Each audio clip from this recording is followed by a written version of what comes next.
warahmatullahi wabarakatuh. Perkenalkan, nama saya Karisya Hanifah Murti dengan NIM 106230036. Saya dari kelas 3B Hukum Tata Negara.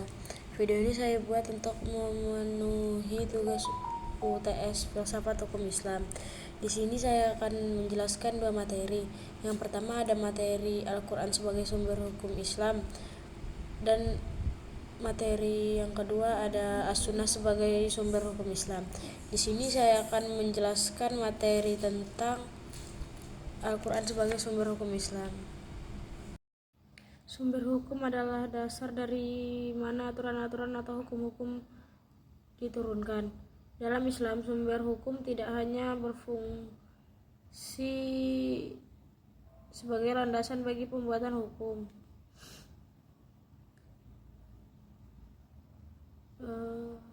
tetapi juga sebagai pedoman dalam menafsirkan dan memahami hukum tersebut, dan itu Al-Quran. Al-Quran adalah kitab suci yang menjadi pedoman hidup bagi setiap seluruh umat Islam.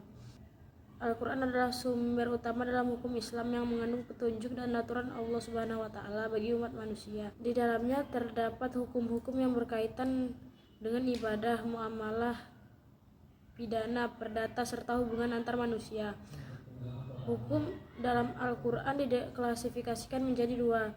Satu, hukum-hukum yang bersifat pasti, yakni hukum ini jelas dan tidak membutuhkan penafsiran, seperti kewajiban sholat, puasa, zakat, atau aturan warisan. Dua, hukum-hukum yang bersifat zanni, hukum yang memerlukan penafsiran lebih lanjut oleh ulama melalui metode ijtihad, qiyas, dan istinbat. Hukum-hukum yang ada di dalam Al-Quran pada pokoknya terbagi menjadi dua macam, yaitu hukum-hukum yang mengatur bagaimana hubungan manusia terhadap Tuhannya, yakni hubungan tersebut ialah yang menyangkut tata cara peribadatan seperti sholat, puasa, dan lain-lain. Hukum-hukum yang mengatur bagaimana hubungan antar sesama manusia, yakni hukum-hukum yang dimaksud disebut dengan hukum muamalat, yakni hukum Al-Quran yang mengatur tentang muamalat tersebut terdiri dari 4 macam, yaitu 1. Yang berhubungan dengan masalah rumah tangga seperti perkawinan, perceraian, pembagian harta peninggalan, dan lain-lain. 2. Yang berhubungan dengan jihad seperti hukum berperang, syarat wajib berperang, urusan tawanan, hal-hal kesopanan dalam berperang, dan pembagian harta rampasan. 3. Yang berhubungan dengan muamalat, perdagangan seperti jual beli, sewa menyewa, dan lain-lain. 4. Yang berhubungan dengan hukuman terhadap tindak kejahatan seperti kisos dan hudud. Quran merupakan kitab suci yang berfungsi sebagai sumber pertama dan utama dalam hukum Islam. Baiklah, itulah materi yang pertama. Sekarang saya akan menjelaskan materi yang kedua tentang As-Sunnah sebagai sumber hukum Islam.